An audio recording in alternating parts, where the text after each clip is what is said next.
Hi everyone. So today's topic of our discussion is thiazide diuretics. Next continuation topic from the diuretics chapter. अगर आप अभी तक आपने पुराने टॉपिक्स नहीं देखे हैं डायोरेटिक्स सीरीज़ के, देन उसको भी चैनल पे देख लेना. And if you want to learn pharmacology, then do subscribe to the channel, hit the like button, and share among your friends so that we can make it a big community. So let's start with today's topic, which is thiazide diuretics. Diuretics basically क्या कराते हैं कि water और sodium का excretion through the urine, right. अब thiazide diuretics ऐसा क्या specific काम करने वाले हैं और कौन से साइट पे काम करेंगे, क्या मैकेनिज्म ऑफ एक्शन होगा, यूजेस, एडवर्स इफेक्ट्स और इनकी ड्रग इंट्रैक्शंस, ये सारी चीज़ें अब हम इस टॉपिक में पढ़ेंगे, राइट. अब थायजाइड डायोरेटिक्स स्पेसिफिकली कहाँ पर हम स्टार्ट करने वाले हैं. एक तो पहली चीज़ ये जान लो कि इनको क्या नाम दिया जाता है. This is also known as medium efficacy diuretics, ठीक है. मीडियम एफिकेसी होती है इनकी, या फिर ऐसे भी बोल सकते हो इनको तुम कि these are low ceiling diuretics. जैसे हमने पिछला टॉपिक पढ़ा था which was loop diuretics, that was high ceiling diuretics. मतलब वहाँ हमने ये समझा था कि हम कितनी भी उसकी डोज बढ़ा रहे थे उतना ज़्यादा वो एफिकेसी हो रही थी या उतना ज़्यादा एक्शन आ रहा था. But in contrast to those thiazide diuretics के अंदर क्या होता है, तुम कितना मर्जी डोज बढ़ा लो उनका एक्शन कांस्टेंट रहेगा. So they have this flat dose response curve. तो उसकी डोज जितनी मर्जी बढ़ा लो आपको रिस्पॉन्स वही का वही रहने वाला है. और ये हो गया कि हमने इसलिए इनको बोल दिया कि these are known as low ceiling diuretics. अब ये क्वेश्चन हो गया. दूसरा क्वेश्चन क्या हो सकता है कि ये मीडियम एफिकेसी डायोरेटिक्स क्यों है. अब मीडियम एफिकेसी इसलिए हमने इनको बोला है क्योंकि अगर हमें स्टार्टिंग में याद हो, फ्रॉन वाला डायग्राम याद हो, तो हमेशा से ये याद रखो, जब हम पीसीटी के अंदर हमने पढ़ा तो हमने बोला कि 60 to 70% ऑफ सोडियम रीएब्जॉर्प्शन हो जाता है इस साइड पे. फिर हम यहाँ पर आए थे लूप ऑफ हेनले में, फिर हमने इसका डिस्कशन करा था. यहाँ से भी हमने 10-20% का रीएब्जॉर्प्शन कराया. तो एक्चुअली जो ये वाली साइट ऑफ एक्शन है जहाँ पर थायजाइड डायोरेटिक्स काम करने वाले हैं, that is DCT, distal convoluted tubule. अब उस जगह पे सिर्फ 5 to 8% of reabsorption of sodium हो पाता है. अब सिर्फ क्योंकि बाकी सारा रीएब्जॉर्ब ऑलरेडी हो चुका है तो इसलिए इनको मीडियम एफिकेसी डायोरेटिक्स बोलते हैं. मतलब अगर ये रीएब्जॉर्ब नहीं हो रहा है उस साइट पे तो वो एक्सक्रीट हो जाएगा, बट उतने में हमको उतना ज़्यादा बेनिफिट तो नहीं आएगा ना, क्योंकि ऑलरेडी उस साइट पे पहुंचने से पहले ही सारी रीएब्जॉर्प्शन हो चुकी है. So that is the reason why this are called as medium efficacy diuretics, ठीक है.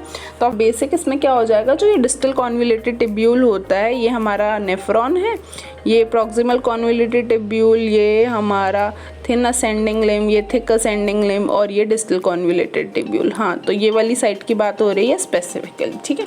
अब ये जो स्पेसिफिक साइट होती है इसमें हमें फिर से याद रखना है, जैसे हमने बोला था कि जो thick ascending limb of loop of Henle होती है that is impermeable to water. Same is with DCT, it is also impermeable to water and it only absorbs the solute, ठीक है. तो ये और एक और चीज़ जो हमें पता होनी चाहिए वो ये पता होनी चाहिए कि जो थायजाइड डायोरेटिक्स हैं they act from the luminal side, ठीक है. दो साइड होती है ना किसी भी सेल की, हमने अब तक इतनी सारी बात कर रखी है.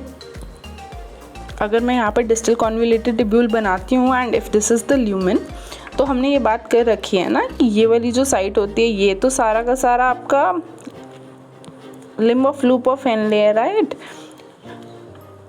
और यहाँ पर कलेक्टिंग टिब्यूल हो गया. अब हमने ये वाली जो बात करी है, यहाँ पर सपोज एक सेल है तो ये वाला जो साइड हुआ this is called as the luminal side, और ये वाली जो साइड होगी this is called as the basolateral side. इतना हमें पता लग गया अब तक.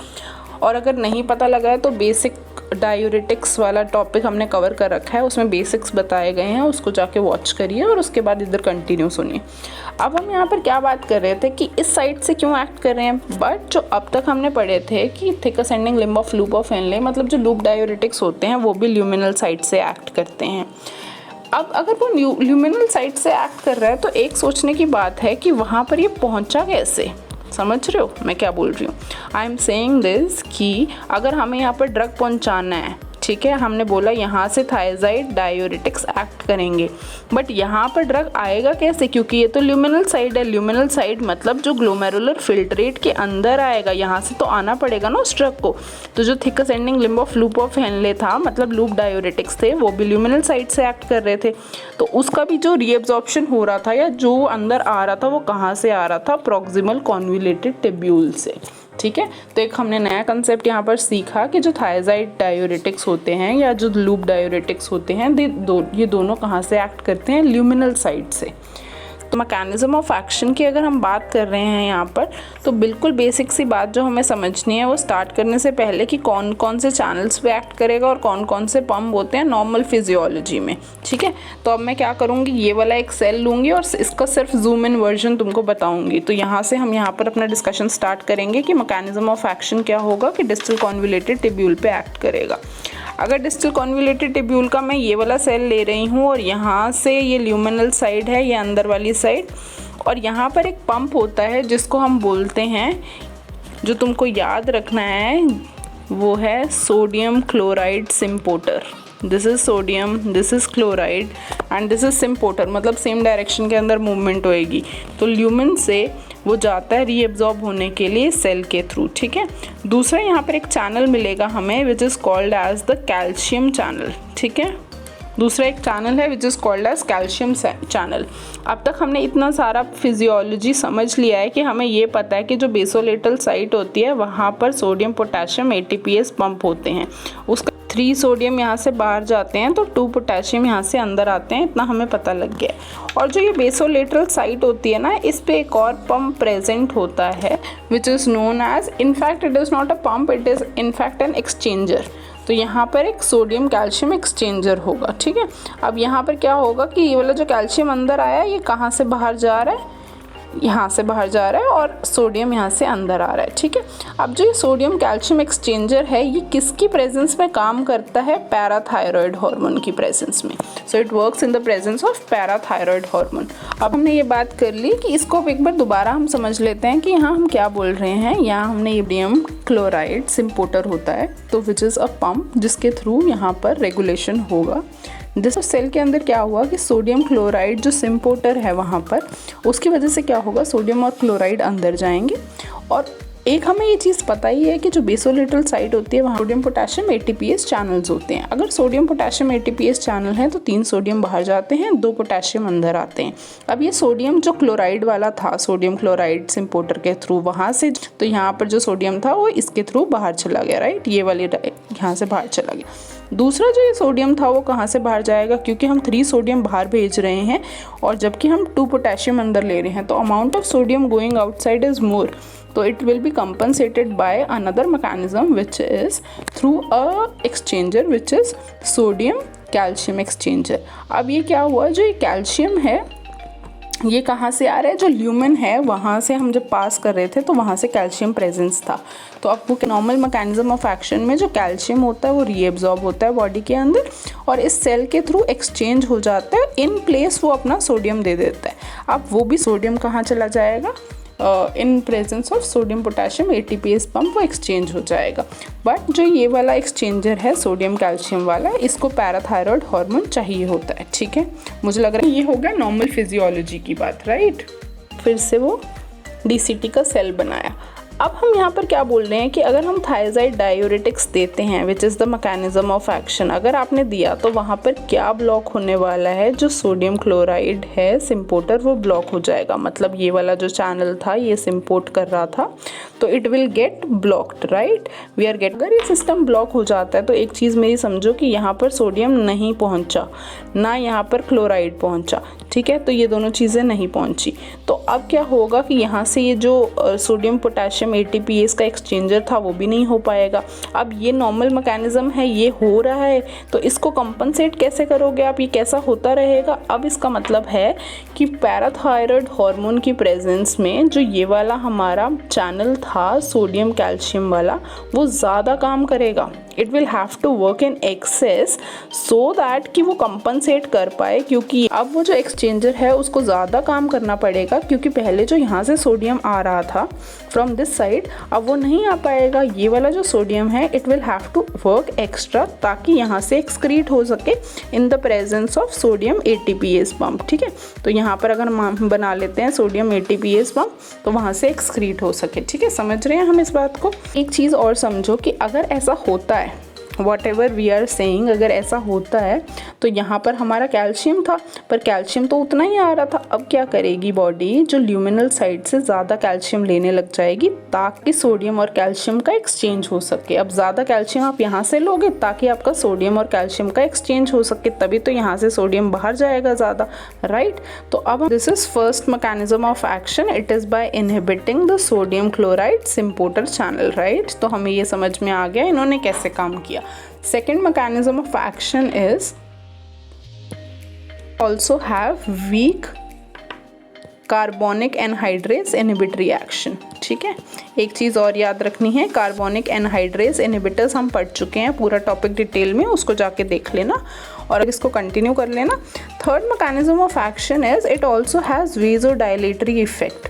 अब जो ये वेज़ोडाइलेटरी इफेक्ट है which is caused mainly because, ऐसा मतलब दिस इज़ द हाइपोथेसिस कि प्रोस्टाग्लैंडिन्स की वजह से वेज़ोडाइलेटरी इफेक्ट है, कि thiazides acts on the prostaglandins and it causes the वेज़ोडाइलेशन।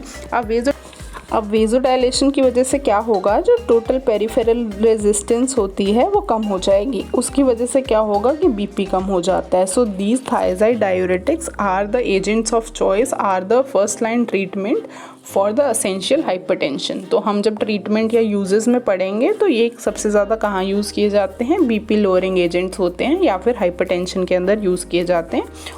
As अब हमें ये पता लग गया है कि कौन कौन से मैकेनिज्म ऑफ एक्शन है या कैसे ये एक्ट कर सकते हैं, तो इसके अंदर हमको ये पता होना चाहिए कि कौन से ड्रग्स हैं इस कैटेगरी के अंदर, राइट। तो थायराइड डायूरेटिक्स, अच्छा दो चीज़ें याद रखनी है, एक होते हैं थायराइड डायूरेटिक्स, एक होते हैं थायराइड लाइक डायूरेटिक्स। ठीक है, if we are talking about thiazide diuretics तो कौन कौन से ड्रग्स हैं इस कैटेगरी में। सबसे पहला है ड्रग क्लोरथायजाइड, क्लोरथायजाइड। ठीक है, then second drug is hydrochlorothiazide, hydrochlorothiazide. Third drug is bendroflumethiazide. ठीक है, fourth drug is polythiazide, polythiazide. ठीक है, तो ये हमें समझ में आ गया कि विच, एक चीज़ याद रखने के लिए इनको कैसे हम कर सकते हैं, जो थायराइड डायूरेटिक्स होते हैं they will and with thyroid. तो ड्रग का नाम अगर ढूंढना मिलेगा तो हम एंड करेगा वो थायराइड में। पहला होता है क्लोरथायजाइड, दूसरा drug is hydrochlorothiazide, next is bendroflumethiazide, उसके बाद है पॉलीथायजाइड। ठीक है, अब ऐसे ही the next category of the drugs is thiazide like diuretics, right, मतलब वो उनके जैसे हैं। ओके, अब उनमें नाम क्या हो जाएगा इनका, एक पहला नाम हो जाएगा क्लोरथैलिडोन। ठीक है, पहला नाम हम याद रखेंगे chlorthalidone. Second name is indapamide, indapamide. Next drug is मेटालेजोन।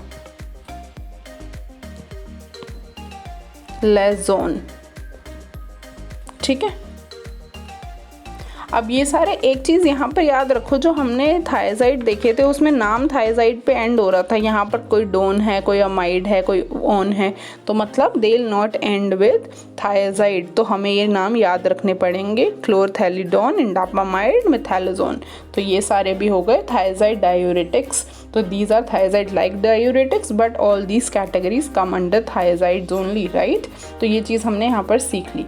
दूसरी चीज़ हमें ये पता लग गया जो थायराइड डायूरेटिक्स हैं ये कैसे एक्शन कर रहे हैं, mechanism of action, they will inhibit the sodium chloride symporter channels, right. इस ड्रग के बारे में क्या बात कर ली थी कि they have this flat dose response curve, dose response curve flat है, मतलब ये बहुत ज़्यादा अच्छी मतलब डोज बढ़ाने पे भी हमको कोई ज़्यादा एफिकेसी नहीं देंगे, इसलिए हम इनको क्या नाम दे दिया था, लो सीलिंग डायूरेटिक्स। एक ये क्वेश्चन हो गया। दूसरा हमने ये पढ़ लिया था कि these are medium efficacy diuretics, right. तो मीडियम एफिकेसी डायूरेटिक्स हो गए। उसके बाद हम अगर रैंक ऑफ ऑर्डर देखें कि मैकेनिज्म ऑफ एक्शन या ड्यूरेशन ऑफ एक्शन कितनी देर के लिए रहता है, तो उसको भी एक क्वेश्चन याद कर लेते हैं कि अगर हमसे पूछा जाएगा कि ड्यूरेशन ऑफ एक्शन कौन से ड्रग का किस ऑर्डर में है, तो सबसे पहली चीज़ तो जो ड्यूरेशन ऑफ एक्शन है, duration of action which is more in chlorthalidone, जो क्लोरथैलिडोन है उसमें ज़्यादा होगा। Then there is polythiazide, then इंडापामाइड,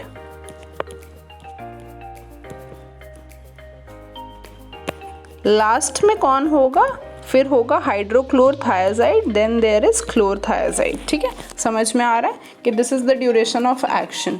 तो सबसे ज़्यादा ड्यूरेशन कौन काम करेगा, क्लोरथैलिडोन, फिर पॉलीथायाजाइड, इंडापामाइड, फिर उसके बाद आएंगे ये सारे जो सिर्फ थायाजाइड डायूरेटिक्स हैं, राइट। ऑर्डर देख लेते हैं कि कौन सा ड्रग कितना पोटेंट है। सबसे ज़्यादा पोटेंट कौन है, पॉलीथायाजाइड।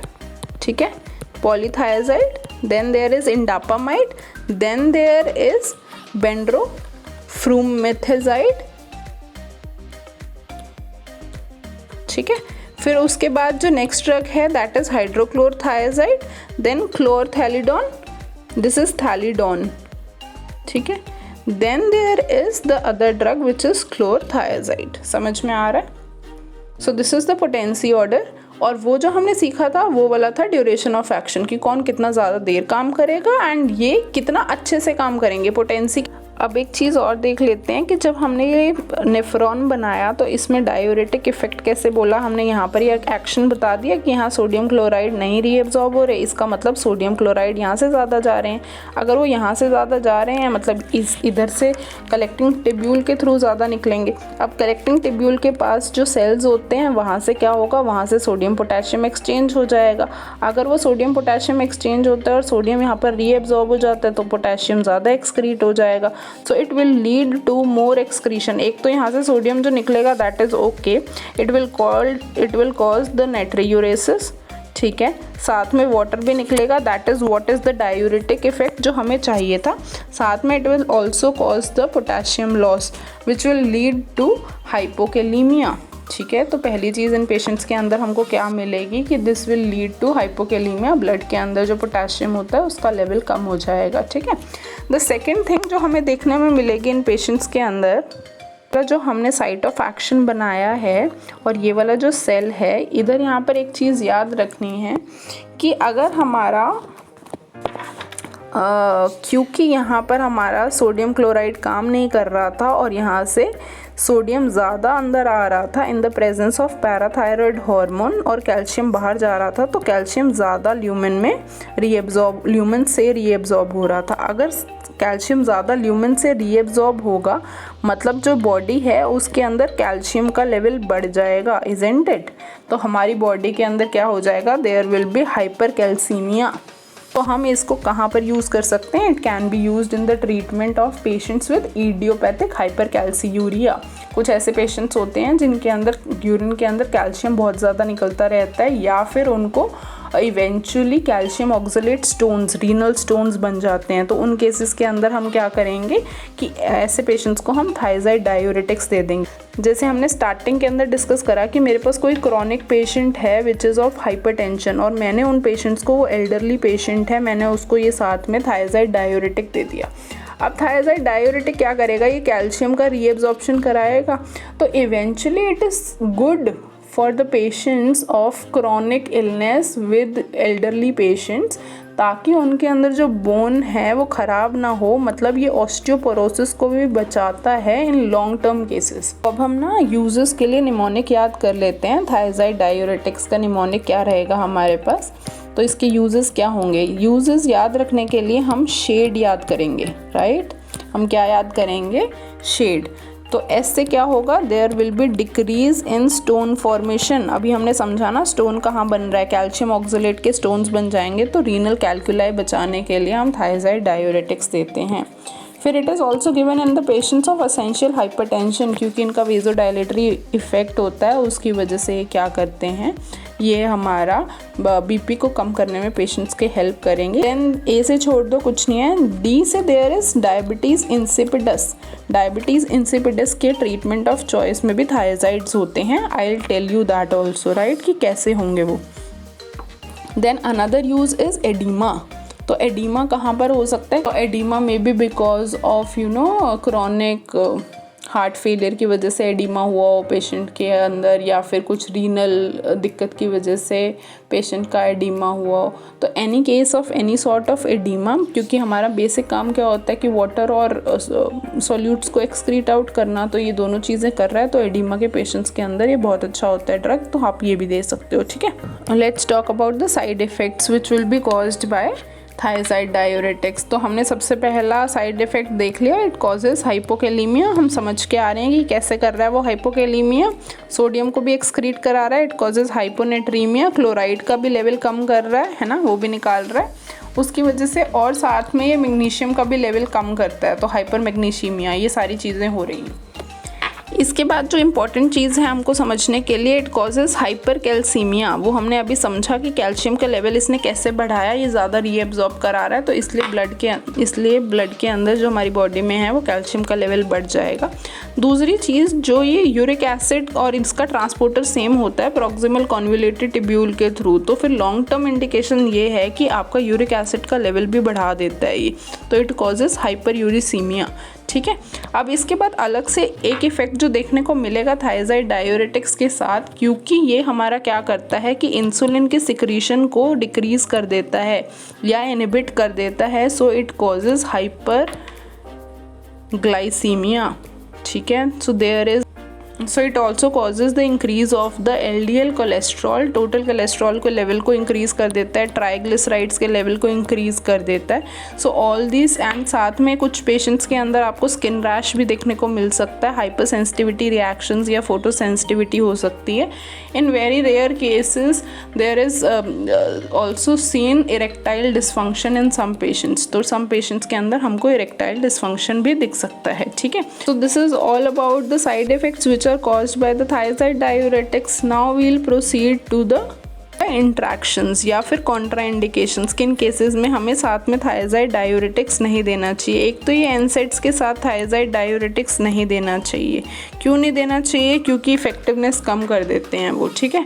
तो ये क्या करते हैं, इफेक्टिवनेस कम कर देते हैं। या फिर जो भी सल्फोनामाइड्स हैं उनके साथ नहीं देना चाहिए, उनके साथ ये इंट्रैक्शन होगा इनकी मोइटी का, तो यहाँ पे भी आपको साइड इफ़ेक्ट देखने को मिलेगा। इसके अलावा आप कहाँ को और नहीं देना है, in cases of amphotericin B, in cases of amphotericin B, अब वहाँ पर या फिर कॉर्टिकोस्टेरॉइड्स में नहीं देना है। क्यों नहीं देना है, क्योंकि it increases the risk of hypokalaemia. तो दोनों केसेस में बहुत सीवियर हाइपोकैलीमिया हो जाएगा, कॉर्टिकोस्टेरॉइड की वजह से भी, एम्फोटेरिसिन बी की वजह से, और तुमने साथ में थायराइड अगर दे दिया, तो यहाँ पर हम इन केसेस के अंदर हम यूजुअली कॉन्ट्राइंडिकेटेड होते हैं, क्योंकि इनके साथ हमको इंट्रैक्शंस मिलती हैं, ठीक है। So this is all for today's video. We have discussed the mechanism of action और कहाँ पर वो कैसे एक्ट करेगा। उसके बाद हमने इसकी इंट्रैक्शंस देख ली, फिर इसके यूजेस देख लिए, साइड इफ़ेक्ट्स देख लिए। This is all how we have completed the topic of thiazide diuretics. Till our next video, stay tuned, happy learning, and channel को सब्सक्राइब करना मत भूलना। Bye bye.